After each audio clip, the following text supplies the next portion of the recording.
할아버지, 이 여자가 돌아가신 할머니랑 완전 똑같이 생겼어요.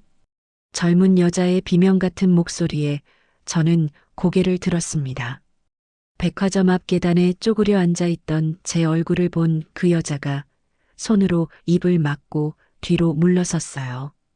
그녀 옆에 선 60대 중반의 우아한 여자가 저를 보더니 얼굴이 창백해졌습니다. 그리고 그 옆 백발의 노신사는 지팡이를 떨어뜨렸어요. 당신이 살아있었단 말이오? 떨리는 목소리. 저는 그때 알았어요. 이 사람들이 절 아는 게 아니라는 걸. 제가 누군가를 닮았다는 걸. 사연 시작 전 구독과 좋아요를 눌러주세요. 구독과 좋아요를 눌러주시면 오늘 하루 행운이 찾아옵니다. 그럼 지금부터 이야기를 시작하겠습니다. 이 이야기는 63년 전부터 시작됩니다. 저는 1961년생, 올해 63입니다. 부산 영도 판잣집에서 태어나 평생을 거기서 살았어요. 아버지는 부두 노동자였고 어머니는 생선 가게를 했습니다. 가난했지만 불행하진 않았어요. 24세 결혼했습니다. 남편은 착했지만 술버릇이 나빴어요. 매일 밤 취해 들어와 고래고래 소리를 질렀고 저는 그냥 참았습니다. 25세 아들을 낳고 27에 딸을 낳았어요. 그렇게 33년을 살았습니다. 남편이 간암으로 죽었을 때가 57살이었습니다. 장례식장에는 빚쟁이들만 찾아왔어요. 남편이 제 몰래 친구 보증을 섰더군요. 집도 가게도 전부 빼앗겼습니다. 아이들은 이미 제 곁을 떠난 뒤였어요. 아들은 캐나다로 이민 갔고 딸은 서울서 시집 갔습니다. 연락은 뜸했어요. 명절에 한 번 돈 보내달라는 전화가 올 뿐이었습니다. 60살 때부터 거리로 나왔어요. 처음엔 노숙자 쉼터를 전전했습니다. 낮엔 폐지를 주었고 밤엔 지하철역 계단에서 잤어요. 소독약 냄새 나는 쉼터 화장실에서 찬물로 얼굴을 씻을 때 거울 속 제 얼굴이 낯설었습니다. 주름진 피부, 빠진 이, 헝클어진 머리카락. 이게 정말 나인가 싶었어요. 사람들은 저를 보지 않았습니다. 지나가면서 코를 막고 발걸음을 빨리 하고 눈을 피했어요. 저는 투명인간이 됐습니다. 그러던 어느 봄날 청담동 백화점 앞 계단에 앉아 있었어요. 따뜻한 햇볕이 내리쬐는 오후였습니다. 폐지 수레를 옆에 두고 누군가 버린 빵 조각을 먹고 있었어요. 그때였습니다. 할아버지, 저기 좀 봐요. 20대 후반쯤 돼 보이는 젊은 여자의 목소리가 들렸어요. 명품 가방을 들고 제 쪽을 가리켰습니다. 그녀 옆엔 60대 중반의 우아한 여자, 그리고 80대로 보이는 백발의 노신사가 있었어요. 회색 양복에 금태 안경, 지팡이를 짚고 계셨습니다. 할아버지, 이 여자가 돌아가신 할머니랑 완전 똑같이 생겼어요. 젊은 여자가 손가락으로 절 가리키며 소리쳤습니다. 저는 고개를 들었어요. 60대 중반 여자의 얼굴이 하얗게 질렸어요. 그녀는 손으로 입을 막고 뒤로 비틀거렸습니다. 노신사와 눈이 마주쳤어요. 그의 얼굴도 창백했습니다. 입술이 파르르 떨렸어요. 당신이 살아있었단 말이오? 저는 그때 느꼈습니다. 이 사람이 절 아는 게 아니라는 걸, 제가 죽은 누군가를 닮았다는 걸. 저는 말을 하려는데 목소리가 나오지 않았어요. 노신사는 주머니에서 지갑을 꺼내 10,000원짜리 몇 장을 제 앞에 던졌습니다. 미안하오. 착각이었소. 그는 황급히 돌아서 걸어갔어요.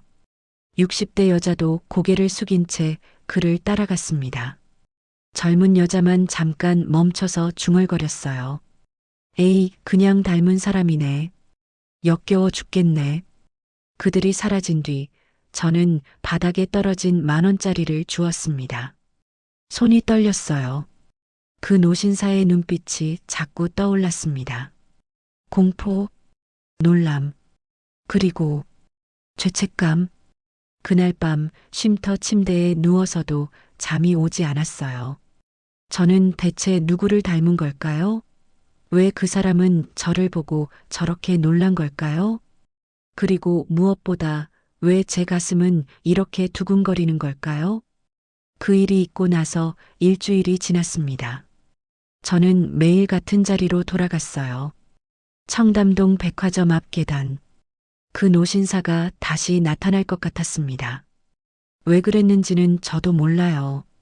그냥 뭔가 답을 들어야 할 것 같았어요. 하지만 그는 나타나지 않았습니다. 대신 다른 사람들이 보였어요.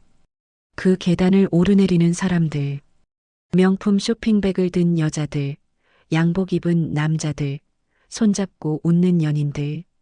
저는 그들 사이에서 투명 인간이었어요. 아줌마, 여기서 이러지 말고 쉼터 가세요. 경비원이 다가와 말했습니다. 저는 고개를 숙이고 수레를 끌며 자리를 떠났어요. 발바닥이 아팠습니다. 찢어진 운동화 밑창이 거의 다 닳아 없어졌거든요. 그날 저녁 을지로 쉼터 앞에서 다른 노숙자 할머니를 만났습니다. 70대쯤 돼 보이는 분이었어요. 구부정한 등, 지팡이를 짚고 천천히 걷는 모습. 자네, 요새 청담동 쪽 간다며? 할머니가 물었습니다. 쉼터 사람들은 다 알고 있었어요. 누가 어디서 폐지를 줍는지, 누가 어느 구역을 차지하는지. 네, 그쪽이 폐지가 많아서요. 거짓말이었습니다. 청담동엔 폐지가 별로 없었어요. 그냥 그 노신사를 기다리고 있었을 뿐이에요. 조심해. 거긴 우리 같은 사람 반기는 동네가 아니야. 할머니의 목소리엔 쓸쓸함이 묻어났습니다. 저는 고개를 끄덕였어요. 그날 밤 쉼터 2층 침대에 누워 천장을 바라봤습니다. 형광등 불빛이 깜빡거렸어요. 옆 침대에선 누군가 코를 골고 복도에선 기침 소리가 들렸습니다. 소독약과 땀 냄새가 뒤섞인 공기. 나는 대체 누구지? 속으로 중얼거렸어요. 63을 살았지만 제 정체가 궁금해진 적은 없었습니다. 저는 그냥 박순자였어요. 영도 판잣집에서 태어나 생선 장사하던 엄마 딸, 부두 노동자 아버지의 딸, 술주정뱅이 남편의 아내, 두 아이의 엄마. 그게 전부였습니다. 그런데 그 노신사는 절 보고 말했어요. 살아있었단 말이오? 마치 죽은 줄 알았던 사람을 본 것처럼. 저는 주머니에서 구겨진 사진 한 장을 꺼냈습니다. 19년 전 찍은 가족 사진이에요. 남편과 아들, 딸이 함께 찍은 마지막 사진. 사진 속 제 얼굴은 지금보다 훨씬 젊었지만 이미 피곤해 보였어요. 눈가엔 주름이 생기기 시작했고 입꼬리는 내려가 있었습니다. 할머니 닮은 사람 처음 봤어요. 그 젊은 여자의 말이 자꾸 맴돌았어요. 저는 누구를 닮은 걸까요? 다음 날 아침 쉼터 식당에서 아침을 먹었습니다. 미역국과 밥 한 공기. 뜨거운 국물이 목구멍을 타고 내려갔어요. 따뜻했습니다. 순자 씨, 오늘 어디가? 식당 봉사자 아줌마가 물었어요. 50대 초반쯤 돼 보이는 분이었습니다. 친절했어요. 청담동이요. 거기 왜 자꾸 가? 폐지도 별로 없잖아. 그냥 햇볕이 좋아서요. 아줌마는 고개를 갸우뚱하더니 웃었습니다. 뭐 좋으면 됐지. 조심해서 다녀와. 저는 수레를 끌고 지하철을 탔어요. 아침 출근 시간이라 사람들이 많았습니다. 모두들 저를 피해 비켰어요. 냄새 때문일 거예요. 어제 쉼터 샤워실에서 씻긴 했지만 옷의 밴 냄새는 지워지지 않았습니다. 청담동역에서 내렸어요. 계단을 올라 백화점 쪽으로 걸어갔습니다. 5월의 햇살이 따스했어요. 거리엔 꽃이 피어 있었고 카페에선 커피 냄새가 흘러나왔습니다. 저는 그 계단에 앉았어요. 익숙한 자리, 수레를 옆에 두고 주머니에서 빵 하나를 꺼냈습니다. 어제 편의점 쓰레기통에서 주운 것이었어요. 유통기한이 이틀 지났지만 괜찮았습니다. 한 입 베어 물었어요. 빵은 딱딱했지만 달았습니다. 그때 검은색 고급 세단 한 대가 백화점 앞에 섰어요. 뒷좌석 문이 열렸습니다. 그 노신사가 내렸습니다. 저는 빵을 삼키지 못하고 그대로 멈췄어요. 심장이 쿵쾅거렸습니다. 노신사도 저를 봤어요. 발걸음을 멈추고 한참을 저를 바라봤습니다. 그리고 천천히 이쪽으로 걸어왔어요. 노신사는 제 앞에 섰습니다. 가까이서 보니 더 또렷했어요. 백발, 금태 안경 너머로 보이는 날카로운 눈빛, 잘 다려진 양복. 그의 손엔 명품 시계가 빛났습니다. 나이는 80대 중반쯤 돼 보였어요. 실례지만 성함이 어떻게 되십니까? 그의 목소리는 떨리고 있었어요. 저는 빵을 손에 쥔 채 대답했습니다. 박순자입니다. 박순자, 언제 태어나셨습니까? 1961년요. 부산에서요. 노신사의 얼굴이 창백해졌어요. 그는 한 걸음 뒤로 물러서더니 주머니에서 핸드폰을 꺼냈습니다. 뭔가를 보여주려는 듯 화면을 제게 내밀었어요. 이 사람을 아십니까? 화면엔 흑백 사진이 있었습니다. 20대 초반쯤 돼 보이는 여자. 단정한 한복을 입고 살짝 미소 짓고 있었어요. 1960년대 스타일의 머리, 가늘고 긴 눈썹. 저는 숨이 멎는 줄 알았습니다. 그 여자는 젊은 시절의 저와 똑같았어요. 아니, 제가 그 여자를 닮은 걸까요? 모릅니다. 거짓말이었어요. 아는 게 아니라 무서웠습니다. 왜 모르는 여자가 저랑 똑같이 생긴 건지. 노신사는 한숨을 내쉬었어요. 그리고 제 옆에 조심스럽게 앉았습니다. 비싼 양복이 더러운 계단에 닿았지만 그는 개의치 않았어요. 이 사람은 제 아내였습니다. 1961년에 돌아가셨어요. 아내는 아이를 낳다가 죽었습니다. 딸아이는 살았고요. 그 딸이 지난주에 당신을 봤을 때 기절할 뻔했어요. 죽은 엄마가 살아 돌아온 줄 알았다고. 저는 입술을 깨물었습니다. 손이 떨렸어요. 그게 저랑 무슨 상관입니까? 모르겠습니다. 하지만 이렇게 똑같을 수는 없어요. 쌍둥이라도 이 정도는. 그는 말을 잇지 못했습니다. 저도 말을 잇지 못했어요.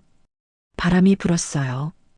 5월의 따뜻한 바람이 제 헝클어진 머리카락을 흔들었습니다. 백화점 앞을 지나가는 사람들은 우리를 쳐다봤어요. 노신사와 노숙자, 어울리지 않는 조합. 당신 부모님은 살아계십니까? 노신사가 조심스럽게 물었어요. 돌아가셨습니다. 아버지는 19년 전에, 어머니는 14년 전에요. 형제는요? 없습니다. 외동딸이에요. 노신사는 고개를 끄덕였어요. 그리고 한참을 침묵했습니다. 저도 아무 말 하지 않았어요. 실례지만 DNA 검사를 해보실 의향이 있으십니까? 뭐라고요? 제 딸과 당신의 DNA를 비교해보고 싶습니다. 혹시 모르니까요. 무슨 말씀이신지 모르겠는데요. 저는 일어서려 했어요. 하지만 노신사가 제 팔을 붙잡았습니다. 놀랍게도 그의 눈엔 눈물이 고여 있었어요. 제발이요. 저도 이해가 안 됩니다. 하지만 당신을 보면 제 아내가 생각나요. 86년을 살았지만 이렇게 똑같은 사람은 처음 봅니다. 저는 그의 손을 뿌리쳤어요. 심장이 미친 듯이 뛰었습니다. 저 갈게요. 기다리십시오. 노신사가 다시 주머니에서 명함을 꺼냈어요. 고급스러운 금박 명함이었습니다. 대성그룹 회장 강태준. 재벌이었어요. 제가 TV에서 본 적 있는 그 대성그룹. 연락 주십시오. 제발이요. 검사 비용은 제가 다 부담하겠습니다. 당신이 원하는 게 있다면 뭐든. 전 아무것도 원하지 않습니다. 저는 명함을 받지 않고 수레를 끌었어요. 노신사는 계단에 그대로 앉아 있었습니다. 뒤를 돌아보지 않았어요. 하지만 그의 시선이 제 등에 박히는 게 느껴졌습니다. 지하철역까지 걸어가는 내내 다리가 후들거렸어요. 역 계단에 앉아 한참을 숨을 골랐습니다. 가슴이 답답했어요. 나는 박순자야. 부산 영도에서 태어난 박순자. 스스로에게 말했어요. 하지만 확신이 서지 않았습니다. 그날 밤 쉼터로 돌아와서도 잠을 이룰 수 없었어요. 천장을 바라보며 계속 생각했습니다. 왜 저는 그 죽은 여자와 똑같이 생긴 걸까요? 어머니는 정말 제 친엄마였을까요? 아니면, 아니야. 고개를 저었어요. 말도 안 되는 생각이었습니다. 어머니는 절 낳았어요. 젖을 먹이고 키우고 결혼시켰습니다. 제가 아플 때 밤새 간호했고 제가 시집갈 때 울었어요. 그런데 왜 가슴 한구석이 이렇게 불안한 걸까요? 새벽 4시 잠이 오지 않아 침대에서 일어났습니다. 복도로 나와 화장실로 갔어요. 거울 앞에 섰습니다. 형광등 불빛 아래 제 얼굴이 보였어요. 주름진 피부, 빠진 이 푸석한 머리카락. 63의 얼굴. 하지만 눈매는 그 사진 속 여자와 똑같았습니다. 손으로 얼굴을 만져봤어요. 차갑고 거친 피부. 이게 정말 제 얼굴인지 헷갈렸습니다. 거울 속에서 누군가 절 보고 있는 것 같았어요. 죽은 여자가 아니면 제가 모르는 또 다른 나 자신이. 일주일 동안 청담동에 가지 않았습니다. 그 노신사가 무섭다기보다 제 자신이 무서웠어요.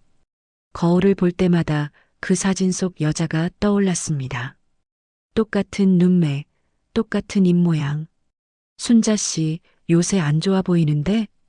쉼터 식당에서 봉사자 아줌마가 물었어요. 저는 고개를 저었습니다. 괜찮아요. 하지만 괜찮지 않았어요. 밥맛도 없고 잠도 안 왔습니다. 폐지를 주우러 나가도 집중이 안 됐어요. 자꾸 그 노신사의 말이 떠올랐습니다. DNA 검사를 해보실 의향이 있으십니까? 말도 안 되는 소리였어요. 저는 박순자입니다. 부산 영도 판잣집에서 태어나 평생을 가난하게 산 박순자. 재벌 회장의 죽은 아내와 무슨 상관이 있겠어요. 하지만 의심은 자랐습니다. 어느 날 저녁 쉼터 침대에 누워 옛날 일을 떠올렸어요. 어릴 적 기억.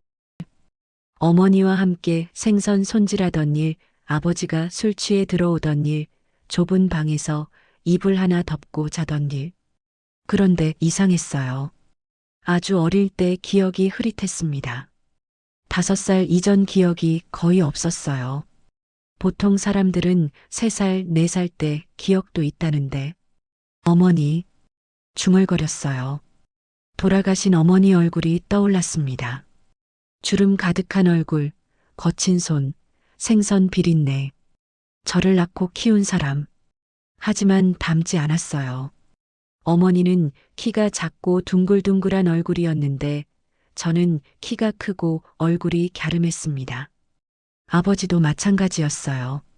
아버지는 코가 낮고 눈이 작았는데 전 코가 오똑하고 눈이 컸습니다. 다들 그러는 거야. 부모 안 닮는 자식도 많아. 스스로를 다독였어요. 하지만 불안감은 가시지 않았습니다. 다음 날 저는 결심했어요. 부산에 가기로. 쉼터 사회복지사에게 말했습니다. 부산 좀 다녀올게요. 며칠 걸릴 거예요. 무슨 일이세요? 옛날 집 좀 가봐야 해서요.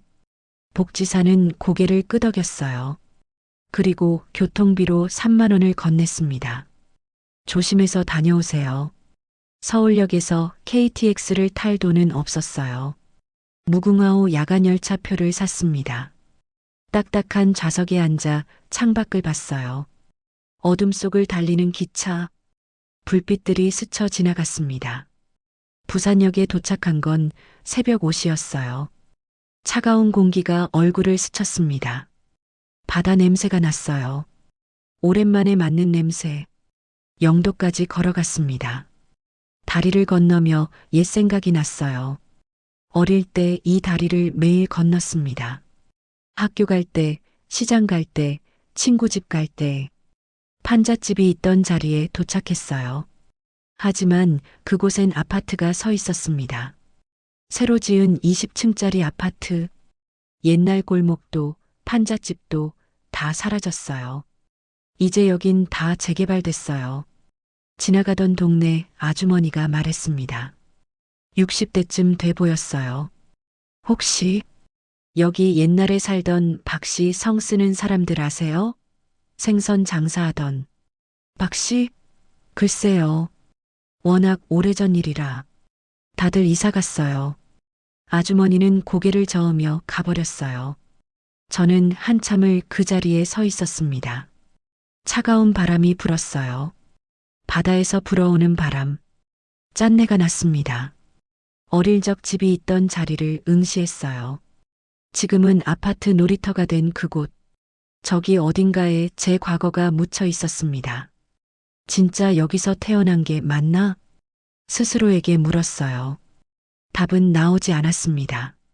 그때 핸드폰이 울렸어요. 쉼터에서 준 공공 핸드폰이었습니다. 모르는 번호. 여보세요?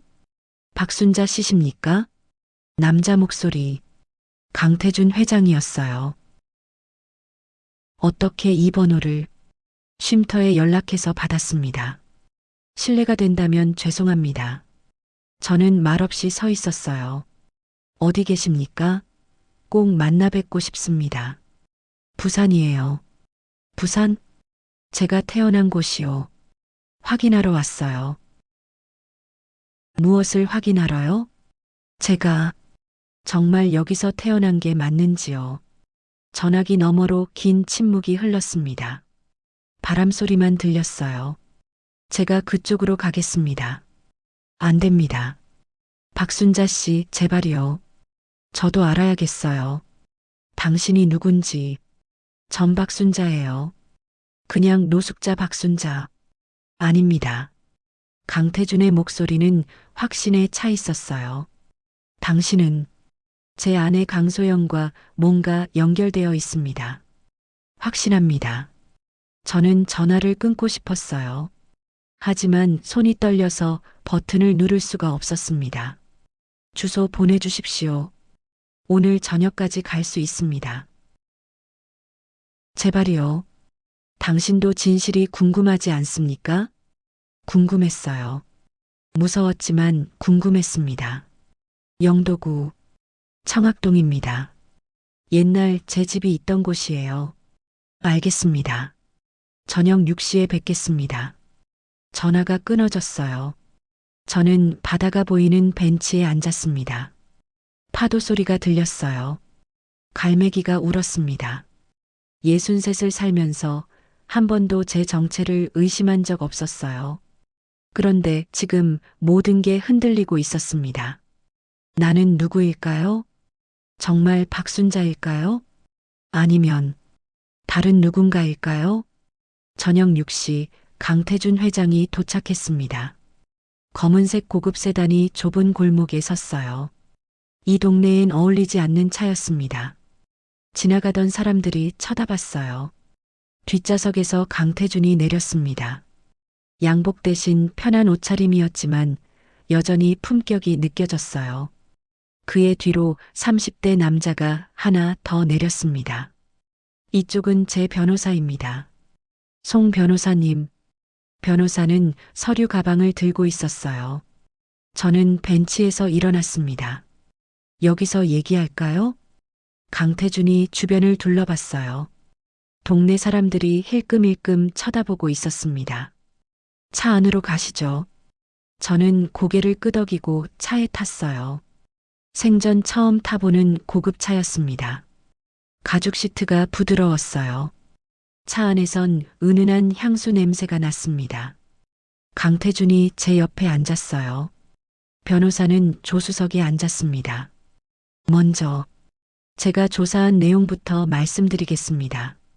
변호사가 서류 몇 장을 꺼냈어요. 박순자 씨, 1961년 5월 3일 출생신고. 부 박영수, 모 김순희. 맞습니까? 맞습니다. 부친은 2005년 간암으로 사망, 모친은 2010년 심근경색으로 사망. 맞습니까? 네. 변호사는 다른 서류를 펼쳤어요. 그런데 이상한 점이 있습니다. 박순자 씨의 출생신고가 1961년 8월에 되어 있습니다. 예. 보통 출생신고는 태어나고 한 달 이내에 하는데 박순자 씨는 출생일 5월 3일로 추정되지만 신고는 8월에 됐어요. 약 3개월 뒤에 신고된 겁니다. 심장이 두근거렸어요. 손에 땀이 났습니다. 그건 몰랐어요. 그리고 하나 더. 변호사가 또 다른 서류를 보여줬어요. 박순자 씨 어머니 김순희 씨가 1960년에 병원 기록이 있습니다. 자궁 적출 수술을 받으셨어요. 뭐라고요? 1960년 3월입니다. 자궁근종으로 자궁을 완전히 제거했어요. 그 이후론 임신이 불가능합니다. 저는 숨이 막혔어요. 차 안 공기가 갑자기 무거워졌습니다. 그런데 박순자 씨는 1961년에 태어났어요. 어떻게 된 겁니까? 변호사의 목소리는 차갑고 정확했어요. 저는 대답할 수 없었습니다. 강태준이 제 손을 잡았어요. 따뜻한 손이었습니다. 박순자 씨, 당신은 김순희 씨가 낳은 아이가 아닙니다. 아니에요. 어머니가 절 낳았어요. 목소리가 떨렸어요. 눈물이 났습니다. 어머니가 저한테 젖 먹였어요. 밤새 간호하고 결혼시키고 제 엄마예요. 양육한 건 맞습니다. 하지만 낳지는 않았어요. 변호사가 단호하게 말했습니다. 저는 고개를 저었어요. 믿고 싶지 않았습니다. 강태준이 핸드폰을 꺼냈어요. 그 흑백 사진을 다시 보여줬습니다. 죽은 아내 강소영. 제 아내는 1961년 4월 28일에 아이를 낳았습니다. 난산이었어요. 아이는 살았지만 아내는 출혈이 심해 다음 날 새벽에 죽었습니다. 그의 목소리가 흔들렸어요. 그런데 이상한 게 있었어요. 병원에서 아이를 확인하러 갔을 때 간호사가 당황하더군요. 아기가 2명이라고. 2명이요? 쌍둥이였습니다. 아내는 쌍둥이 딸을 낳았어요. 저는 숨을 멈췄습니다. 한 명은 제가 데려왔습니다. 지금 제 딸 강미영이에요. 그런데 다른 한 명은 강태준이 말을 잇지 못했어요. 눈가가 붉어졌습니다. 간호사가 말했어요. 다른 아기는 곧 죽을 거라고. 너무 약하게 태어나서 살 가망이 없다고. 저는 믿었습니다. 그리고 한 명만 데려왔어요. 그럼 나중에 알았어요. 그 간호사가 아기를 팔았다는 걸. 1960년대엔 그런 일이 많았습니다. 가난한 사람들에게 아기를 팔거나 입양 보내거나. 변호사가 끼어들었어요. 저희가 조사한 결과 그 간호사는 1965년에 사망했습니다. 기록도 거의 남아있지 않아요. 하지만 당시 부산 영도 쪽으로 아기들을 보낸 정황이 있습니다. 저는 온몸이 떨렸어요. 그럼 당신은 제 딸일 가능성이 큽니다. 강태준의 목소리는 확신에 차 있었어요. 아니에요. 말도 안 돼요. 저는 고개를 흔들었어요. 저는 박순자예요. 평생 가난하게 살았어요. 재벌 회장의 딸일 리 없어요. DNA 검사를 해봅시다. 그럼 확실히 알 수 있습니다. 싫어요. 소리쳤어요. 차 안이 조용해졌습니다. 왜 싫습니까? 강태준이 조심스럽게 물었어요. 무서워요. 눈물이 흘러내렸습니다. 만약 정말 제가 당신 딸이라면 어떡해요? 그럼 지난 63년은 뭐예요? 제 인생은 뭐가 되는 거예요? 당신 인생은 당신 겁니다. 누가 뭐라 해도 아니에요. 전 노숙자예요. 버려진 사람이에요. 재벌 딸이 될 수 없어요. 이미 버려진 게 아닙니다. 빼앗긴 겁니다. 강태준의 목소리에 분노가 섞여 있었어요. 당신은 따뜻한 집에서 자랄 권리가 있었어요. 좋은 교육받을 권리, 사랑받을 권리. 그걸 누군가 빼앗아 간 겁니다. 하지만 제발 검사해 주십시오. 당신을 위해서라도. 저는 한참을 울었어요. 강태준은 말없이 기다렸습니다. 변호사도 조용히 앞을 보고 있었어요. 창밖엔 어둠이 내리고 있었습니다. 영도의 밤. 제가 태어나고 자란 곳. 아니, 정말 여기서 태어난 게 맞을까요? 알겠어요. 작은 목소리로 말했습니다. 검사할게요. 하지만 결과가 뭐가 나오든 전 그냥 박순자로 살 거예요. 강태준은 고개를 끄덕였어요. 당신이 원하는 대로 하십시오. 다만 진실만은 알아야 합니다. 변호사가 작은 키트를 꺼냈어요. 입 안쪽을 면봉으로 긁어주시면 됩니다. 간단합니다. 저는 면봉을 받았어요. 손이 떨렸습니다. 입안을 긁었어요. 변호사가 조심스럽게 받아 용기에 담았습니다. 일주일이면 결과가 나옵니다. 끝났어요. 이제 돌이킬 수 없었습니다. 일주일은 길고도 짧았습니다. 서울로 돌아온 뒤 저는 쉼터에서 평소처럼 지냈어요. 폐지를 주우러 나가고 밥을 먹고 잠을 잤습니다. 하지만 머릿속은 복잡했어요. 만약 정말 제가 강태준의 딸이라면, 만약 63년 동안 다른 사람의 삶을 살았다면, 생각할수록 숨이 막혔습니다. 순자 씨, 요새 많이 안 좋아 보여요. 쉼터 복지사가 걱정스럽게 물었어요. 저는 괜찮다고 했지만 거짓말이었습니다. 밤마다 꿈을 꿨어요. 어머니가 나오는 꿈. 김순이, 저를 키운 어머니. 꿈속에서 어머니는 생선을 손질하고 있었어요. 거친 손, 비린내. 저를 보며 웃었습니다. 순자야, 밥 먹어라. 하지만 꿈에서 깨면 어머니는 없었어요. 14년 전에 죽었으니까. 7일째 되던 날 전화가 왔습니다. 박순자 씨, 강태준입니다. 결과가 나왔습니다. 심장이 멎는 줄 알았어요. 어떻게 나왔어요? 직접 만나서 말씀드리고 싶습니다. 지금 어디 계십니까? 을지로 쉼터요. 30분 안에 가겠습니다. 전화가 끊어졌어요. 저는 침대에 주저앉았습니다. 손이 떨렸어요. 복지사에게 말했습니다. 잠깐 나갔다 올게요. 어디 가세요? 손님이 와요. 쉼터 앞 벤치에 앉아 기다렸어요. 5월의 바람이 불었습니다. 따뜻했지만 저는 추웠어요. 검은색 세단이 도착했습니다. 강태준이 내렸어요. 이번엔 변호사는 없었습니다. 혼자였어요. 그는 제 옆에 앉았습니다. 한참을 말이 없었어요. 저도 말하지 않았습니다.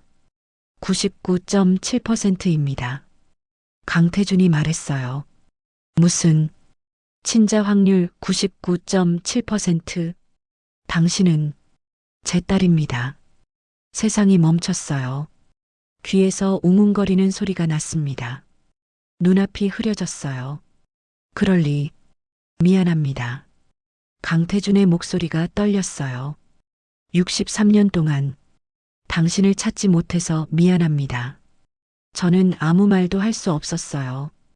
눈물만 흘러내렸습니다. 그럼 저는 박순자가 아니에요? 당신의 본명은 강소라입니다. 1961년 4월 28일생. 쌍둥이 중 동생이에요. 강소라. 낯선 이름이었어요. 63년 동안 한 번도 들어본 적 없는 이름.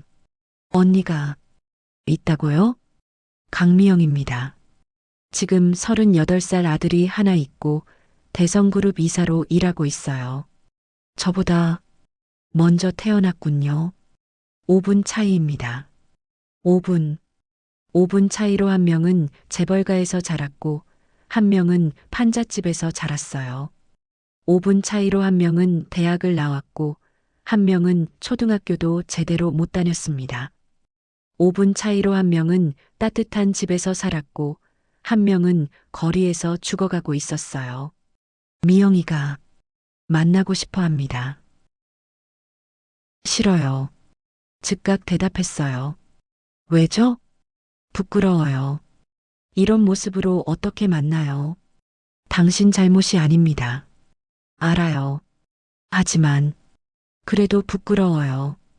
강태준은 한숨을 쉬었어요. 주머니에서 봉투 하나를 꺼냈습니다. 이건 당신 몫입니다. 뭔데요? 유산입니다.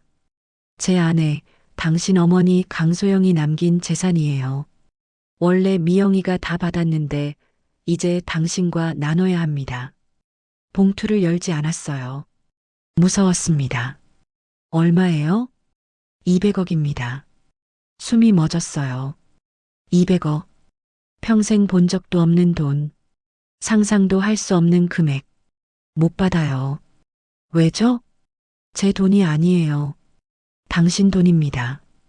법적으로도 당신 겁니다. 저는 봉투를 밀어냈어요. 전 지금까지 박순자로 살았어요. 앞으로도 박순자로 살 거예요. 하지만 저한텐 너무 늦었어요.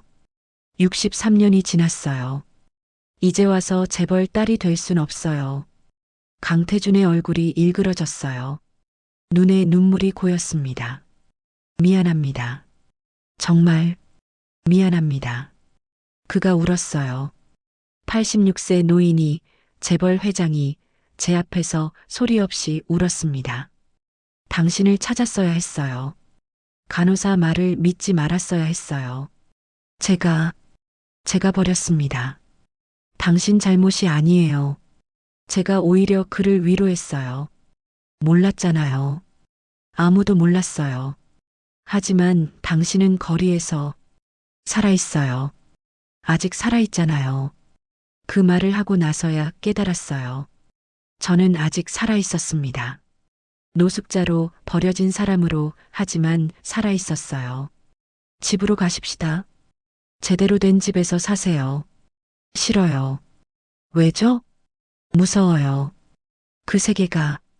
저는 여기가 편해요. 강태준은 더 이상 말하지 않았어요. 한참을 침묵이 흘렀습니다. 그럼 가끔 만날 수는 있을까요? 그가 조심스럽게 물었어요. 생각해 볼게요. 고맙습니다. 그는 일어섰어요. 차로 걸어가다가 멈춰섰습니다. 뒤를 돌아봤어요. 소라야. 제 본명을 불렀습니다. 네. 당신은 혼자가 아닙니다. 이제 차가 떠났어요. 저는 벤치에 남았습니다. 바닥엔 봉투가 놓여 있었어요. 200억. 손도 안 댄 채로. 해가 지고 있었습니다. 쉼터 창문에서 불빛이 새어나왔어요. 저녁밥 냄새가 났습니다. 저는 봉투를 집어들었어요. 무거웠습니다. 돈의 무게가 아니라 63년의 무게. 쉼터로 들어가며 생각했어요. 나는 누구일까? 박순자일까? 강소라일까? 아니면 둘 다일까? 그날 밤 꿈을 꿨어요. 어머니 김순이가 나왔습니다. 젊은 모습이었어요. 아기를 안고 있었습니다. 순자야, 미안하다. 어머니가 울고 있었어요. 숨겨서 미안해. 하지만 너무 사랑스러워서 보낼 수가 없었어. 꿈속에서 저도 울었습니다. 괜찮아요, 엄마. 괜찮아요. 한 달이 지났습니다. 저는 여전히 쉼터에 살았어요. 폐지를 주우러 다녔고, 밤에는 복도 형광등 아래서 책을 읽었습니다. 복지사가 빌려준 책들이었어요. 봉투는 쉼터 사물함에 넣어뒀습니다. 한 번도 열어보지 않았어요. 강태준에게서 일주일에 한 번씩 전화가 왔어요. 건강하십니까? 네. 밥은 드셨습니까? 네. 짧은 대화였습니다. 그는 더 이상 집으로 오라고 하지 않았어요. 저도 가겠다고 하지 않았습니다. 어느 날 복지사가 말했어요. 순자 씨, 누가 찾아왔어요. 누군데요? 강미영 씨라고. 언니였습니다. 쉼터 상담실에 들어갔어요. 거기 60대 초반으로 보이는 여자가 앉아 있었습니다. 명품 옷, 명품 가방, 단정한 머리. 피부는 매끄러웠고 손톱은 깔끔하게 정리되어 있었어요. 관리를 잘 받은 티가 났습니다. 그녀가 저를 봤습니다. 얼굴이 창백해졌어요. 엄마, 작은 목소리로 말했습니다. 저를 보며 죽은 엄마를 떠올린 거예요. 아닙니다. 저는 알아요. 동생, 소라 씨시죠? 그녀가 일어섰어요. 눈에 눈물이 고였습니다. 처음 뵙겠습니다. 강미영입니다. 악수를 청했어요. 저는 제 손을 봤습니다. 거칠고 더럽고 주름진 손. 그녀의 매끄러운 손과는 너무 달랐어요. 손이 더러워요. 괜찮아요. 그녀가 제 손을 잡았습니다. 따뜻했어요. 앉으시죠. 우리는 마주 앉았습니다. 한참 동안 말이 없었어요. 그녀는 계속 저를 봤습니다. 눈물을 참으며 엄마랑 정말 똑같으세요. 그런가요? 사진으로만 봤어요. 엄마 얼굴. 제가 태어나자마자 돌아가셨거든요. 그녀의 목소리가 떨렸어요. 63년 동안 엄마 얼굴을 몰랐어요. 그런데 지금 당신을 보니 엄마가 이렇게 생겼구나 싶어요. 저는 아무 말도 할 수 없었어요. 미안해요. 그녀가 말했습니다. 뭐가요? 제가 당신 몫까지 다 가졌어요. 따뜻한 집, 좋은 교육, 아버지의 사랑. 전부 다 당신 잘못이 아니에요. 알아요.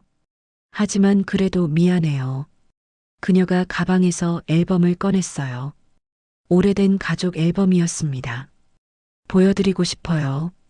당신이 살았어야 할 삶을. 앨범을 펼쳤어요. 사진들이 보였습니다. 아기 때 사진, 돌잔치 사진, 유치원 입학식, 초등학교 운동회, 중학교 졸업식, 고등학교 수학여행, 대학 입학식, 결혼식. 모든 사진에 강미영이 있었어요. 웃고 있었습니다.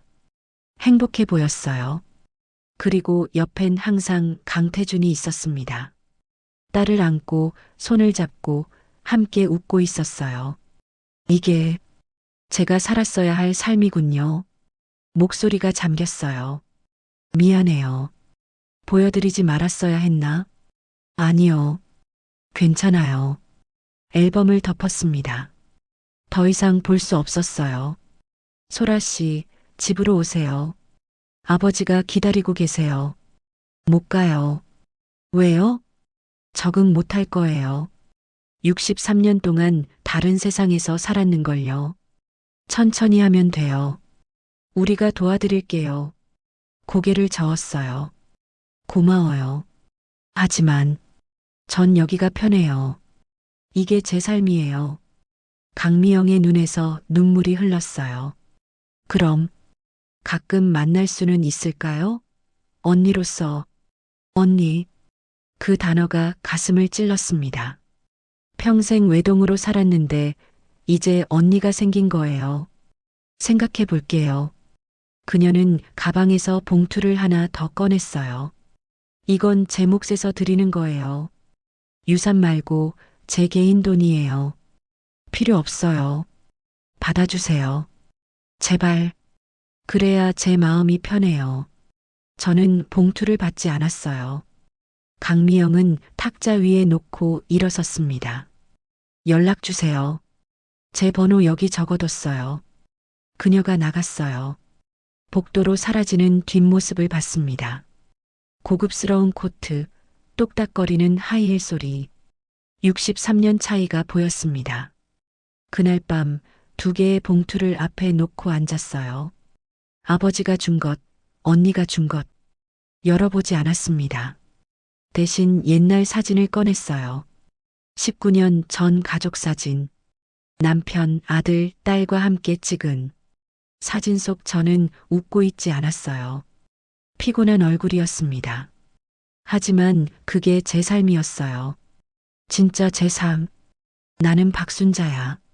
스스로에게 말했어요. 강소라가 아니라 박순자. 하지만 목소리엔 확신이 없었습니다. 얼마 뒤 전화가 왔어요. 모르는 번호. 여보세요? 엄마, 나 혜진이야. 3년 만의 목소리였습니다. 혜진아, 나 재벌집 딸이었다며? 뉴스 봤어. 돈 좀 줘. 가슴이 철렁했어요. 혜진아, 엄마는? 엄마 지금 200억 있잖아. 나한테 10억만 줘. 응? 전화를 끊었어요. 손이 떨렸습니다. 곧 카톡이 왔어요. 캐나다 국제번호. 민수였습니다. 엄마 재산 나한테도 줘야지. 나도 아들인데. 답장하지 않았어요. 차단했습니다. 그들은 제 자식이지만 이미 남이었어요. 그날 밤 잠이 오지 않았습니다. 천장을 보며 생각했어요. 혈연이 뭘까요? 피를 나눈 게 가족일까요? 아니면 함께 산 시간이 가족일까요? 답은 없었습니다. 그로부터 2년이 흘렀습니다.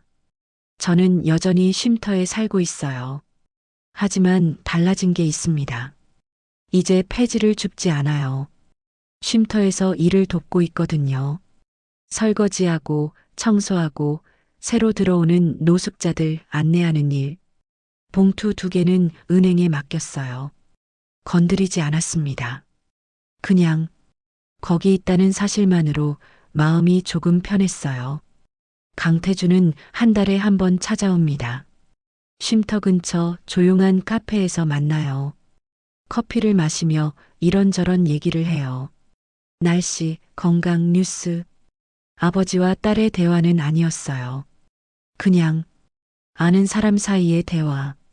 요새 건강은 어떠십니까? 괜찮아요. 겨울에 감기 조심하세요. 병원비 필요하면 언제든 말씀하시고. 네.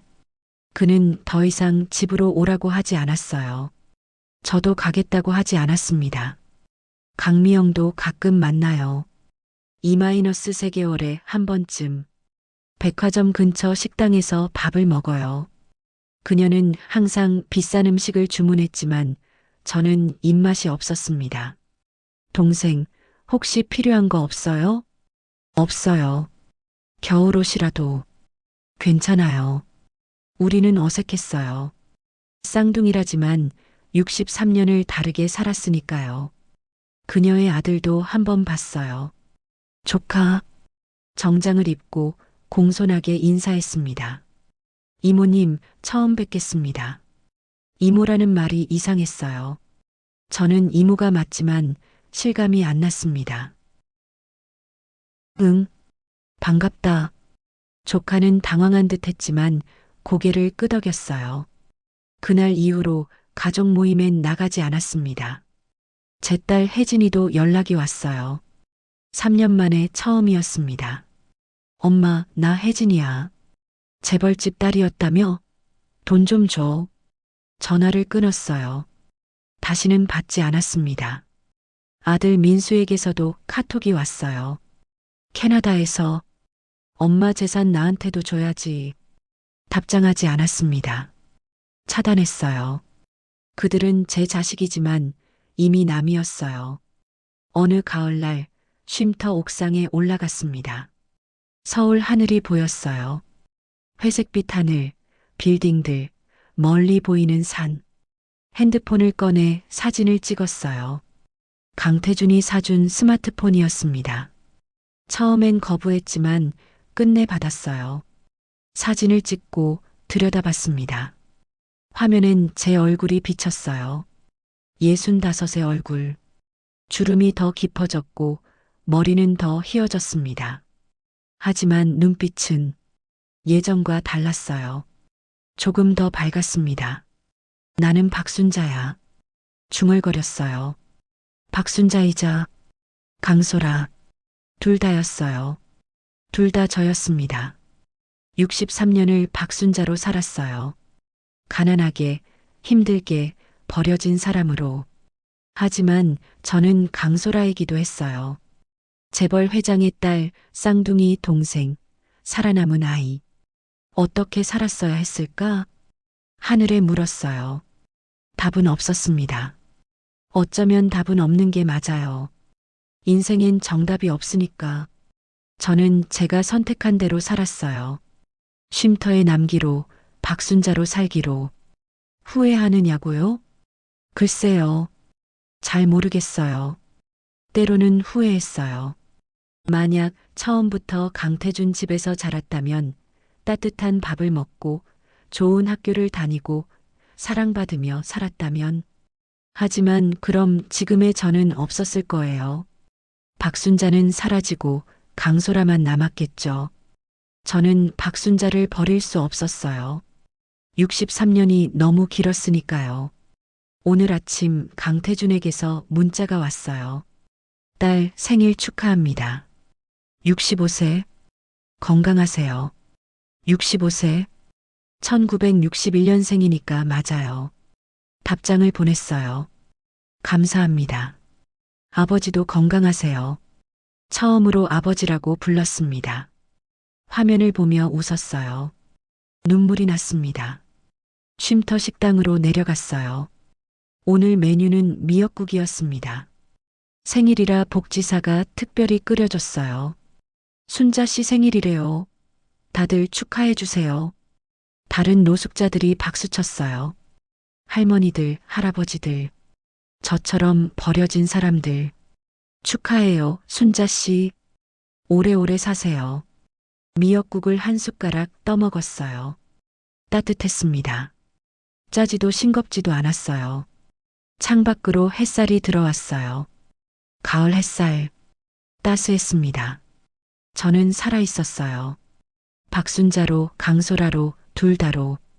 버려졌지만 찾아졌고, 가난했지만 부자가 됐고, 외로웠지만 이제 혼자가 아니었어요. 완벽한 해피엔딩은 아니었어요. 63년은 돌아오지 않았으니까요. 하지만 괜찮았어요. 지금 이 순간이 있으니까요. 따뜻한 미역국, 축하해주는 사람들, 창밖의 햇살. 고맙습니다. 작게 중얼거렸어요. 누구에게 하는 말인지 몰랐어요. 강태준에게, 강미영에게, 죽은 어머니 김순희에게, 아니면 제 자신에게. 그냥 고마웠어요. 살아있어서. 63년을 박순자로 살았던 여자가 자신의 진짜 정체를 알게 됐을 때 그녀가 선택한 건 화려한 재벌가가 아니었습니다. 익숙한 쉼터, 익숙한 이름, 익숙한 삶이었어요. 어쩌면 그게 진짜 용기일지도 모릅니다. 빼앗긴 63년을 되돌릴 순 없지만 남은 시간을 자기 방식대로 사는 것. 그게 박순자, 아니 강소라가 찾은 답이었습니다.